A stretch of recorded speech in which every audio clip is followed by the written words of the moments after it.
हाल ही में केंद्रीय बजट पेश किया गया। प्रधानमंत्री जी ने कहा कि सुधारों को पूरी प्रतिबद्धता के साथ लागू किया गया है और राजनीतिक स्थिरता, नीतिगत स्पष्टता से निवेशकों का भरोसा भारत पर बना है। क्या कहेंगे? निश्चित रूप से आप हर बजट में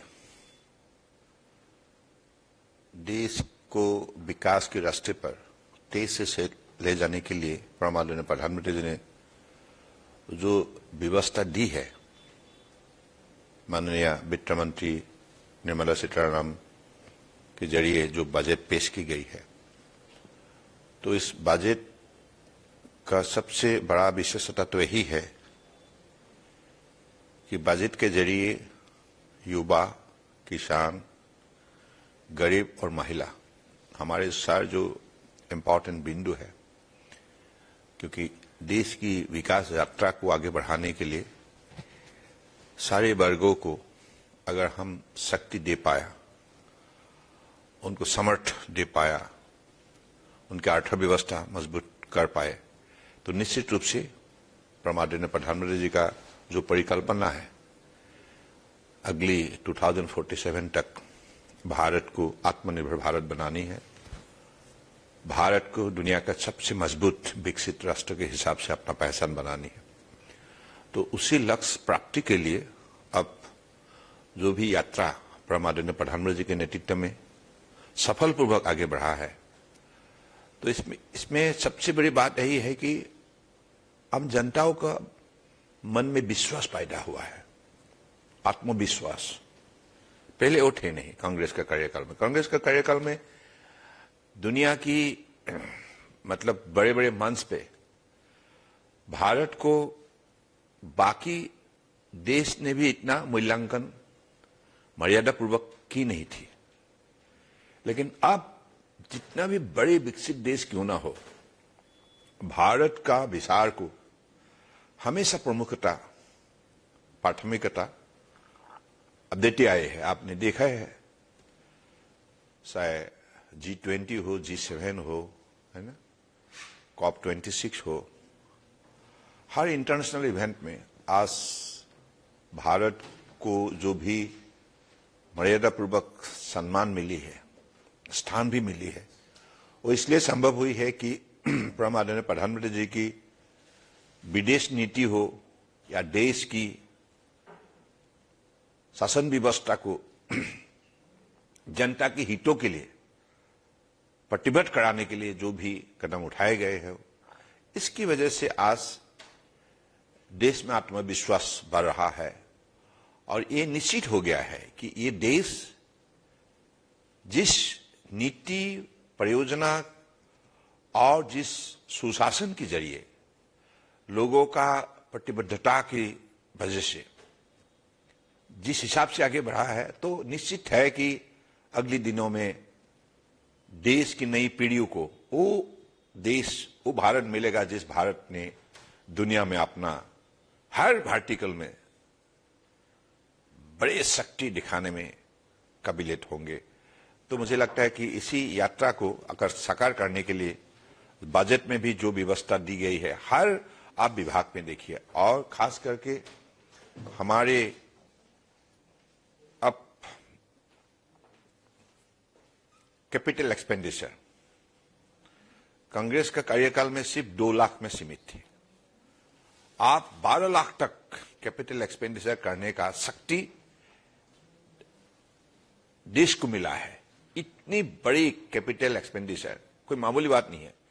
जब आपकी इंफ्रास्ट्रक्चर बनेगा, सड़क बनेगा, पुल बनेगा, जो इंस्टीट्यूशन बनेगा, इकोसिस्टम बनेगा, तो तब स्वाभाविक रूप से जनता को बहुत बहुत शक्ति मिलता है और उसी हिसाब से देश को आगे बढ़ाने के लिए बजट पेश की गई है।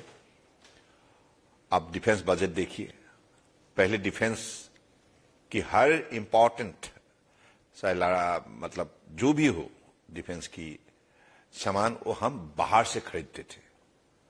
अब डिफेंस का खुद का प्रोडक्ट अब विदेश में बिकने लगा है। तो ये आत्मनिर्भर भारत का ही एक पहचान है, नमूना है। उसी हिसाब से हमारे सेक्टर में भी आप देखा है पोर्ट शिपिंग वाटरवेज, इस सेक्टर को तो कांग्रेस ने 55 साल से 60 साल तक राज करने का बावजूद उन्होंने देख नहीं पाया, पहचान नहीं पाया कि जलमार्ग में, सागर में हो, महासागर में कितना शक्ति बसा हुआ है। इससे शक्ति हम कैसे हासिल करें, इसके बारे में उनका पास सोच थे नहीं, परिकल्पना थे नहीं, नीति थे नहीं। लेकिन परम आदरणीय प्रधानमंत्री जी ने इन चीजों को बड़े गंभीर रूप से मान्यता दी है। इसकी वजह से आज आप देखिए world bank logistic performance report index में भारत को किस हिसाब से मूल्यांकन की गई है। हर सेक्टर में आज भारत का जिस हिसाब से बढ़ोतरी हुई है, चाहे कार्गो हैंडलिंग हो, पैसेंजर हैंडलिंग हो, शायद लाइक आप क्रूज हो, रिवर क्रूज हो, कोस्टल क्रूज हो, ओशन क्रूज हो, शायद लाइट हाउसेस टूरिज्म फुटफॉल हो, आप किसी भी वर्टिकल के ले लीजिए, हर वर्टिकल में भारत ने अपना चैंपियन होने का, एक चैंपियन ऑफ चैंपियन होने का एक मतलब नमूना पेश किया है।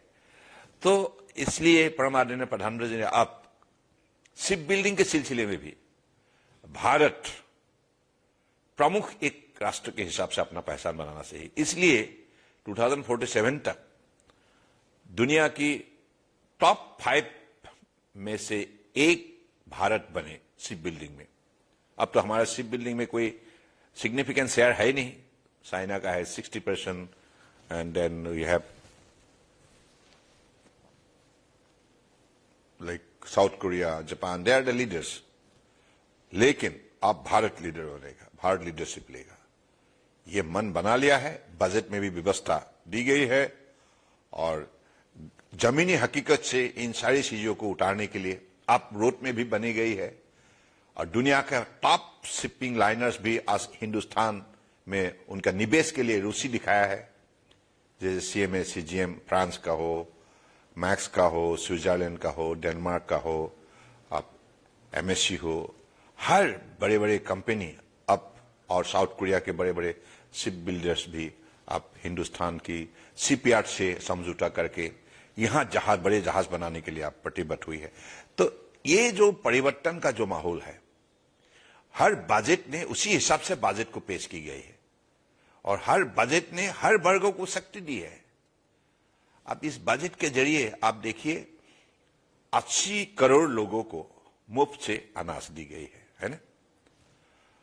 और हर गांव, 6 लाख से ज्यादा गांव भारत में है, हर गांव में सड़क, पक्की सड़क बने, हर जिसका पास मकान नहीं है उसको पक्का घर मिले और उसमें बिजली मिले, उसमें विशुद्ध पीने का पानी मिले, उसमें खाना पकाने के लिए सिलेंडर गैस मिले, उसमें आपको मुफ्त में अनाज मिले, यानी कि और उनको सही समय पे एक प्रांत से दूसरे प्रांत जाने के लिए पक्का सड़क सही वो मिले। यानी कि आज परम आदरणीय प्रधानमंत्री जी के नेतृत्व में देश को सबका साथ सबका विकास जो भी यूनिवर्सल नीति अपनाया गया है, ये हकीकत में उसको साकार की गई है। इसलिए आपने ये बदलाव देखिए। कांग्रेस के कार्यकाल में 11 पोजीशन में था हमारा अर्थव्यवस्था, कितना नीचे पड़े हुए थे, किसी के पास उम्मीद नहीं थी कि हम ऊपर आ पाएंगे। लेकिन परम आदरणीय प्रधानमंत्री जी ने, मोदी जी ने सही नीति, सही मतलब नियत और सही नेतृत्व देने के वजह से आज आप देखिए कहां से कहां आ गया। हम 11वीं से अब चौथा सबसे बड़ा अर्थव्यवस्था बन चुका है। अगले 2029 में तीसरी अर्थव्यवस्था बनेंगे। ये तो बजट एक डायरेक्शन देते हैं बजट के जरिए। एक महत्वपूर्ण विषय फ्री ट्रेड एग्रीमेंट का भी है। प्रधानमंत्री जी ने कहा है कि यूरोपियन यूनियन और अमेरिका सहित 38 देशों के साथ जो एफटीए हुए हैं वो भारत की अपनी शर्तों पर हुए हैं, लेकिन कांग्रेस, राहुल गांधी, उनका कहना है ये ट्रैप डील है। नहीं, कांग्रेस तो फ्रस्ट्रेटेड है। वो अपने लंबे समय के कार्यकाल में कुछ नहीं कर पाया। देश के ना किसानों को मौका दिया ग्लोबल मार्केट में अपना पहचान बनाने के लिए, अपना पोजीशन बनाने के लिए, ना हमारे एमएसएमई सेक्टर छोटे बड़े उद्योग जगत को दी, किसी को दे नहीं पाया। इसलिए वो फ्रस्ट्रेटेड है, वो दुखी है, उनका जलन हो रहा है। जलन हो रहा है क्योंकि वो कर नहीं पाया। लेकिन कम दिनों के अंदर आदरणीय प्रधानमंत्री जी ने देश की जो भी उत्पादनकारी है, किसान हो, शायद एमएसएमई सेक्टर हो, छोटे बड़े उद्योग, इनके लिए कितना बड़ा 45 लाख करोड़ का बाजार खोल दिया है। 45 लाख करोड़, यानी कि वर्ल्ड मार्केट का 70% जिसका हिस्सा है 38 डेवलप्ड नेशन।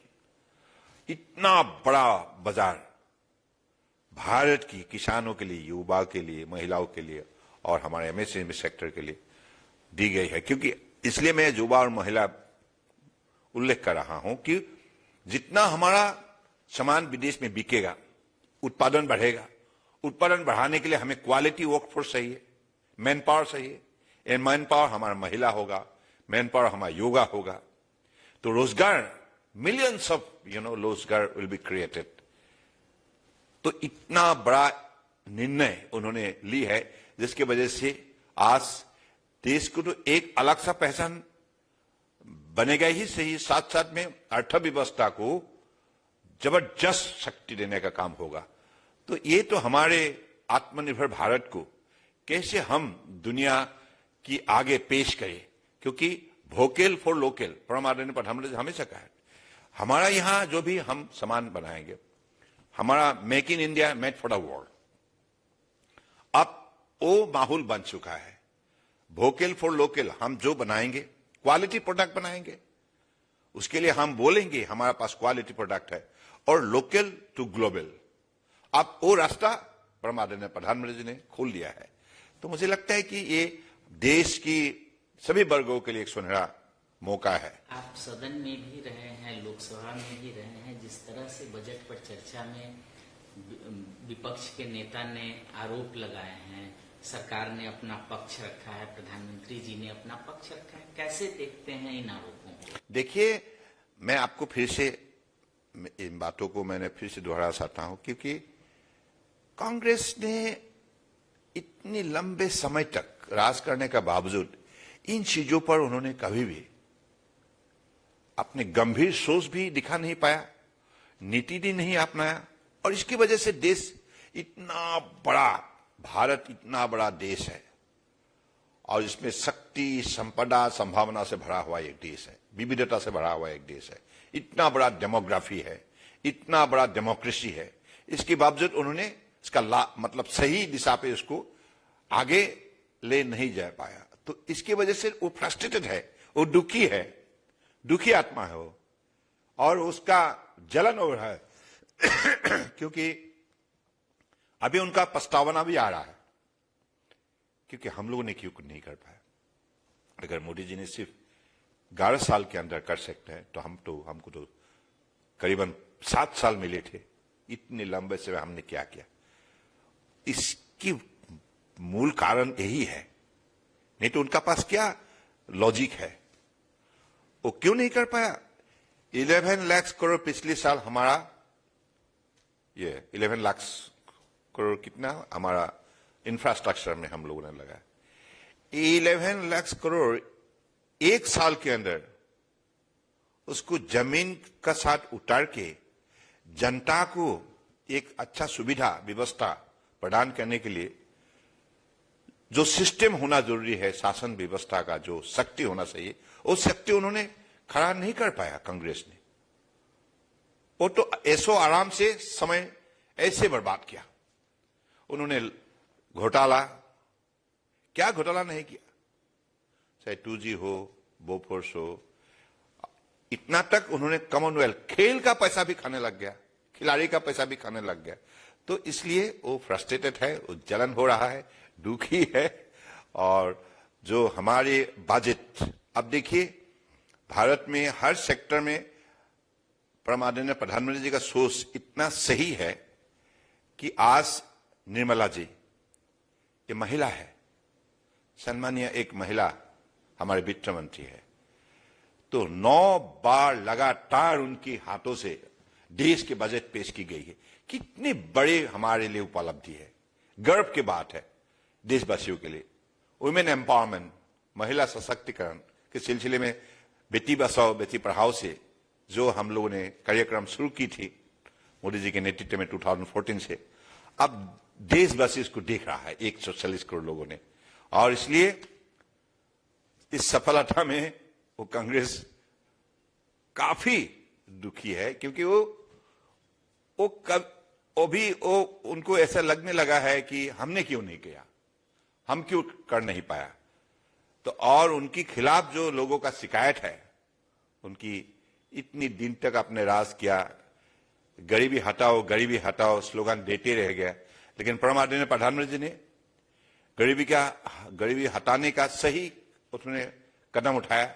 इसके वजह से नीति और परियोजना सही होने के वजह से, कार्यक्रम सही होने की वजह से और सही लागू होने के वजह से आज 25 करोड़ गरीबों को गरीबी से मुक्त किया और उनका अर्थव्यवस्था मजबूत किया। असम में भी आने वाले दिनों में चुनाव होने वाले हैं, यहाँ इस मुकाबले को कैसे देखते हैं?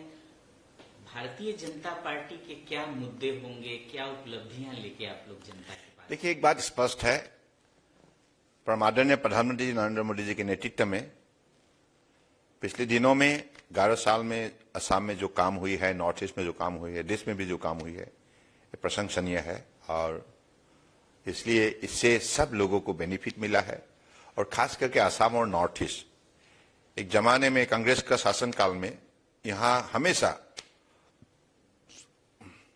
गोली बारूद, हिंसा, अशांति से सारा यहां माहौल को बर्बाद की थी, और लोग हमेशा असुरक्षित रहे, चिंतित रहे, दुखी रहे, क्योंकि कांग्रेस इस आतंकवादियों को ना संभाल पाया, ना उसको काबू कर पाया, ना उसको मेन स्ट्रीम में ला पाया।